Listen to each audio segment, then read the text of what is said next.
Hi friends, चलिए आज सुनते हैं महर्षि दधीचि का अस्थिदान के बारे में। सत्ययुग की बात है। कश्यप ऋषि के नाती थे विश्वरूप। विश्वरूप देवताओं के पुरोहित का कार्य करते थे। यज्ञ के समय वो घृत आहुति देते थे। देव यज्ञ के नियम का उल्लंघन करते वो गुप्त रूप से असुरों की मातृगण के लिए भी घृत आहुति देते थे। यह देखकर इंद्र क्रोधित हो गए और उन्होंने विश्वरूप का सिर छेद कर दिया। इससे विश्वरूप के पिता को इंद्र पर बहुत क्रोध आया। क्रोध शांत करने के लिए उन्होंने एक यज्ञ का आयोजन किया और आहुति देना आरंभ किया। कुछ समय के बाद उस यज्ञ कुंड से एक असुर का प्रकट हुआ जिसका नाम था मृतासुर।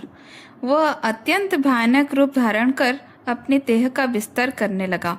उसके चरणों के आघात से स्वर्ग, पृथ्वी और पाताल तीनों लोक हिल उठे। त्रिशूल हाथ में लेकर उसने देवताओं को नष्ट करने के लिए स्वर्ग पर आक्रमण किया। देवता उसका सामना नहीं कर पाए। वे जो भी अस्त्र चलाते वो असुर उन्हें जला देता था। भय से देवता चारों ओर भागने लगे।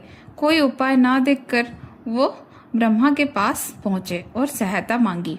ब्रह्मा ने कहा, मृतासुर त्रिशूल, गदा, मुग्दर, कास, खड्ग या ब्रह्मास्त्र किसी भी अस्त्र से नहीं मरेगा। उसका वध करने का एक ही उपाय है। तुम सब मिलकर महर्षि दधीचि के पास जाओ और विनम्रता से अपनी पीड़ा बताओ।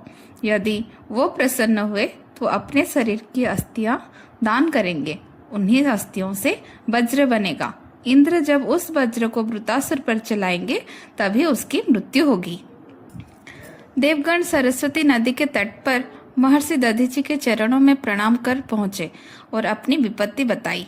महर्षि दधीचि दुख से व्यथित हुए और बोले, बताइए, मैं आपकी क्या सहायता कर सकता हूँ?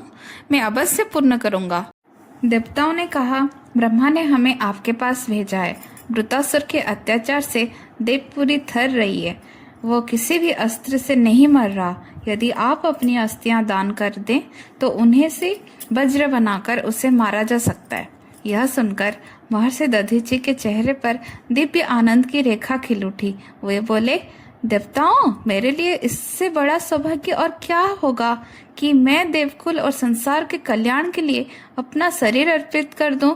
यह शरीर तो एक दिन मिट्टी में मिलना ही है। जन्म लिया है तो मृत्यु निश्चित है, पर यदि किसी और के हित पर यह शरीर दे सकूं तो यही जीवन का ही सार्थकता है। इतना कहकर उन्होंने योग बल से देह त्याग कर दिया। देवताओं ने उनकी अस्थियां लेकर विश्वकर्मा को दे दी, जिन्होंने उनसे वज्र बनाया। वज्र तैयार होने के बाद इंद्र अवसर की प्रतीक्षा करने लगे। एक दिन मृतासुर विशाल सेना लेकर सुमंत पर्वत पर देवताओं पर आक्रमण करने आया। इस बार इंद्र तैयार थे। देवताओं और असुर के बीच में भयानक युद्ध हुआ।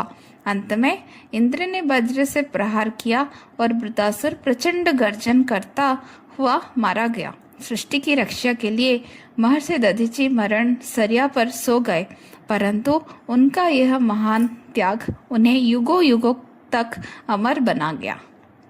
Thank you friends.